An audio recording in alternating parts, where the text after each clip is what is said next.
रहकर व्यक्ति अपनी संपूर्ण जिंदगी के उन सुखद एवं दुखद पलों को सहजकर अपने अनुभवों से आने वाली पीढ़ी के लिए मार्ग प्रशस्त करते हैं। जिस प्रकार शैशव अवस्था में एक शिशु के लिए उसकी माँ, बाल्यावस्था में उसकी पुस्तक, किशोरावस्था में उसके दोस्त और गृहस्थाश्रम में उसका परिवार और समाज उसको सबसे ज्यादा प्रिय होता है, या यूँ कह लो कि वह उन सभी चीज़ों का आदी हो जाता है। उसी प्रकार बुजुर्गों को अपनी कुछ खास वस्तुओं से अधिक लगाव होता है, जैसे चश्मा, छड़ी, घड़ी, अखबार जैसी बहुत सी अच्छी व अजीब वस्तुएं जो उनके व्यक्तित्व या उनकी छवि की पहचान बनती है। वृद्धावस्था में भी बचपन की झलक दिखाई देती है। मोहम्मद भाई के जीवन से जुड़े हुए कुछ ऐसे खट्टे मीठे पलों का सजीव चित्रण आपके सामने प्रस्तुत किया जा रहा है।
शुरू करने से पहले एक चुटकुला हो जाए।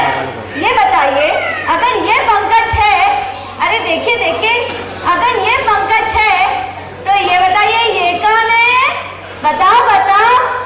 अरे अंकल, चश्मा निकालने की भी जरूरत नहीं है, बताओ बताओ। नहीं बताओ? अरे भाई, आज का नाटक किसी सामाजिक या राजनीतिक समस्या पर आधारित नहीं है, किसी तनाव से भी ग्रस्त नहीं है। अजी, हमें मालूम है कि आजकल हर आदमी चिंतित रहता है, हर एक की अपनी समस्याएं हैं, इसीलिए हम आपको वाकई तनाव से दूर, मनोरंजन से भरपूर नाटक दिखाने जा रहे हैं, जिसमें आपको हंसना ही हंसना है, क्योंकि हमारी टीचर्स कहती है कि कुदरत का कानून, जितना हंसता आदमी उतना बढ़ता खून। भाई, इतना बढ़ता खून तो हम भी हमारा खून बढ़ाएंगे, तो सब मिलकर मेरे साथ हंसेंगे। 1, 2 and 3। अरे आप सब हंसेंगे नहीं तो आगे नाटक की शुरुआत नहीं होगी। सब हंसे मेरे साथ। 1, 2 and 3। अरे चुप, तुम्हें बोला क्या हंसने के लिए? हमारी ऑडियंस हंसेगी। आप सब हंसे मेरे साथ। 1, 2 and 3। इस नाटक का नाम है मोहम्मद भाई की लॉन्ग अगो चक्रमपुर गांव में मोहम्मद भाई रहते थे। बुजुर्ग थे, बड़े भले थे, गांव के सभी लोग उन्हें बेहद चाहते थे। मोहम्मद भाई एक चीज के लिए पूरे गांव में मशहूर थे। बताओ कौन सी चीज? उनकी टोपी। नहीं नहीं नहीं नहीं नहीं। अरे बाबा, ये भी नहीं। नहीं नहीं नहीं, अजी उनकी जूतियां। बच्चा बच्चा पहचानता था उनकी इन जूतियों को। काफी सालों से चला रहे थे वे, शायद अपनी शादी के टाइम खरीदी होंगी। और जी, इतनी पुरानी जूतियों को इस्तेमाल करना, संभाल के रखना कोई मामूली बात है? खैर, मोहम्मद भाई के दोस्त उनकी इन पुरानी जूतियों के बारे में क्या कहा करते थे, आइए देखें उनकी जुबानी। मोहम्मद भाई, ओ मोहम्मद भाई। ओहो, आओ जुम्मन मियां। वालेकुम अस्सलाम। वालेकुम अस्सलाम जुम्मन मियां, बैठो।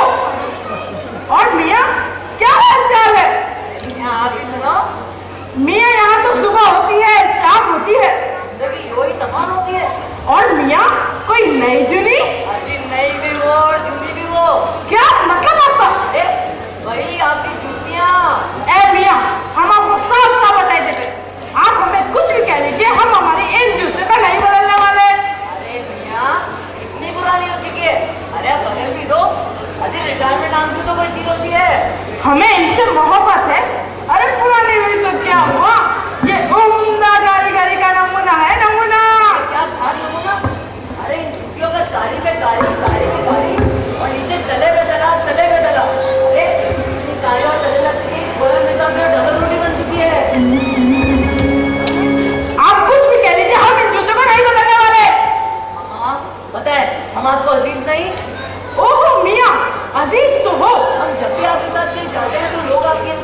जरूरत नहीं रही। ये क्या लगे जा रहे हैं? बस बस बहुत हो चुका। आप तो आखिरी बार जा रहे हैं। अगर हमने जूतियां नहीं बदली तो आगे हमारी दोस्ती खत्म। मियाँ एक बार फिर सोच लो। खत्म। खुदा हाफिज। ये क्या कह गए जुम्मन मियाँ? दोस्ती का वास्ता दे गए? लगता है हमें जूते लेने ही होंगे। प्यारे दर्शकों, इस प्रकार जुम्मन मियाँ के डायलॉग से प्रभावित मोहम्मद भाई नई जूतियां ले आते हैं और उनके दोस्तों में खुशी की लहर फैल जाती है। और मोहम्मद भाई को तो देखो क्या खुशी से आ रहे हैं।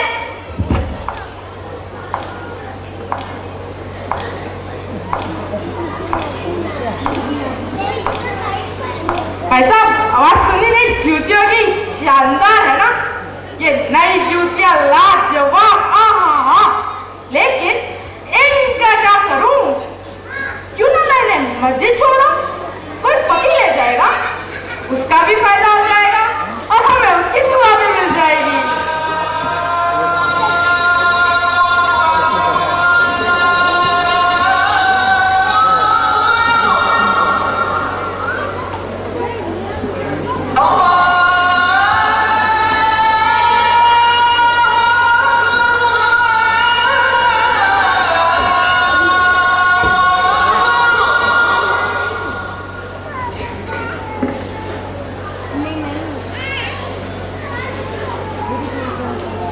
अरे मियाँ, अपनी जूतियाँ तो पहन जाओ।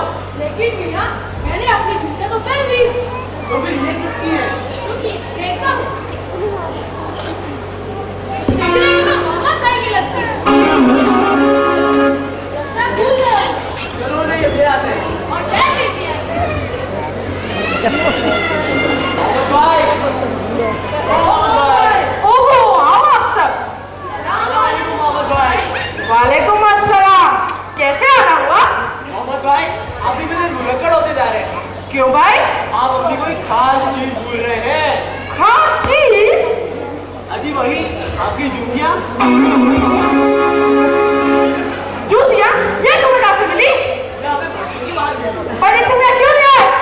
अरे हम खामा कहीं बिगड़ रहे हैं। चलो चाय कैंसिल। अरे जाते जाते इन जूतियों को लेके जाओ, कहीं बाहर फेंक देना।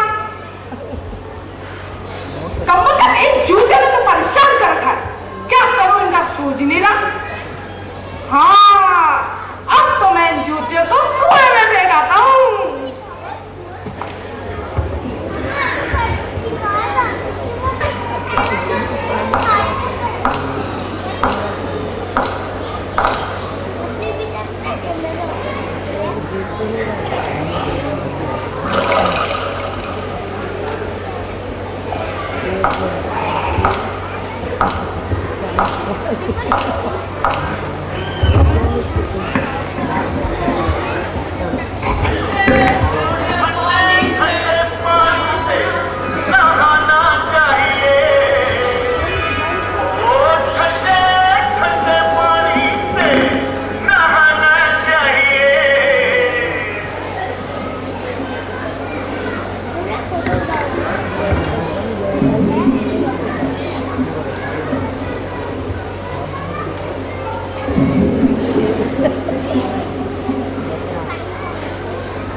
होगा। उसी बात के तो मजे हैं। उसी रात को दो चोर आते हैं, कालू और कालू।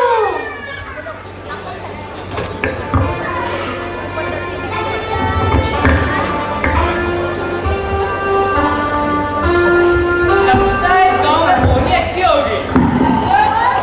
अरे जिस घर से कराटों की आवाज होती ना, वो बड़ा माला माल होता है। लेकिन यहाँ तो सिर्फ एक कराटा मिलता है।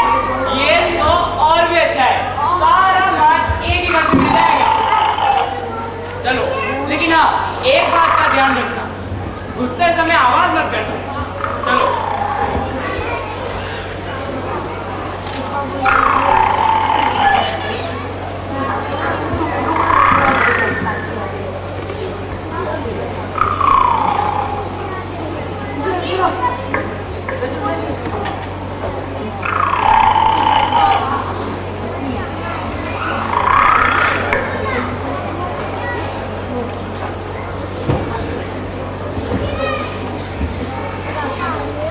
बड़ा भारी है। हाँ यार।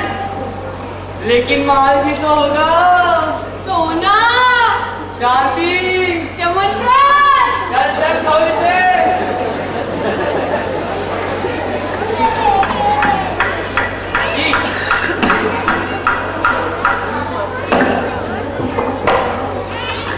कपड़े का इसके नीचे असली माल होगा।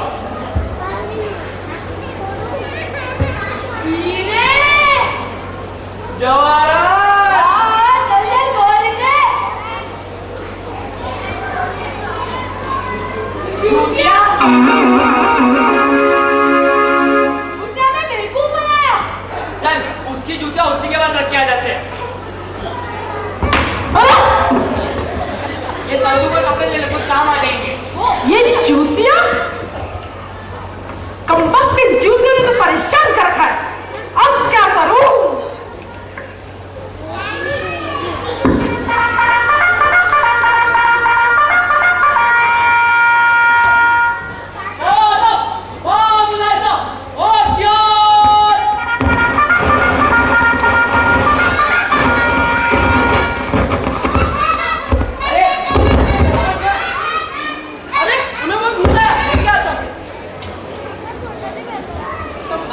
जूतियों का करो क्या? कुएं में रखा, मस्जिद में रखा, फिर भी मेरा पीछा करती है। अब तो मैं इन जूतियों को घर के बाहर ही फेंक देता हूँ। अरे ये क्या? ये क्या? अरे हुजूर, डरिए मत, ये बम नहीं, जूतियां हैं। जूतियां? किस चम्बक की जूतियां हैं ये? हुजूर, देखने में तो ये हमारे मोहम्मद भाई की लगती है। कौन मोहम्मद भाई? गिरफ्तार करके पेश करो उसे हमारे सामने। जो हुकुम हुजूर। सिपाहियों, चलो मेरे साथ।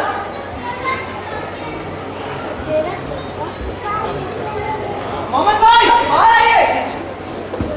अरे भाई, क्या हुआ? मोहम्मद भाई, चलिए मेरे साथ। आज आपकी खैर नहीं, बादशाह जाबर ने बुलाया है, गिरफ्तारी का हुक्म है। अरे मैंने क्या किया? आपने कुछ नहीं किया, या तो आपकी कमबख्त जूतियों ने है। अब चलिए मेरे साथ। गुस्ताखी माफ हुजूर, मेरा क्या कसूर है? ये जूतियां तुम्हारी हैं? जूतियां? हाँ हुजूर, ये जूतियां मेरी ही है। पहले मैं इन जूतियों को नहीं छोड़ता था, लेकिन अब ये जूतियां मुझे नहीं छोड़ रही है। ये जूतियां 35 साल पुरानी है। 35 साल, यानी पूरे 35 ईयर्स। हुजूर, ये तो एंटीक है। एंटीक मतलब बहुत पुरानी और बहुमूल्य। इसे हम हमारे शाही म्यूजियम में भी रख सकते हैं। ठीक है, ठीक है। इन जूतियों को शाही म्यूजियम में रखा जाए और मोहम्मद भाई को 10,000 दिए जाए। क्या हुजूर? इन जूतियों के लिए मुझे 10,000 कौड़े मिलेगी? अरे कौड़े नहीं बेवकूफ, 10,000 मोहरे। क्या?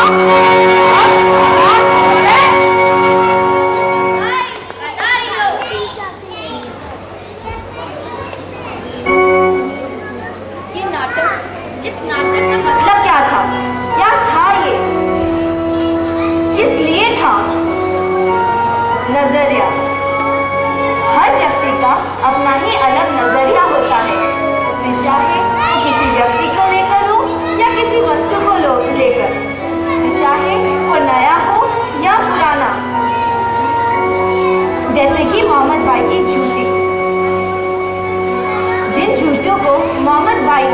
किसी दूसरों के कहने पर छोड़ दिया था, वही जूतियाँ उनके लिए अनमोल साबित हुई। इसीलिए तो कहते हैं कि जीवन में हर रिश्ता, हर वस्तु का अपना ही मूल्य होता है।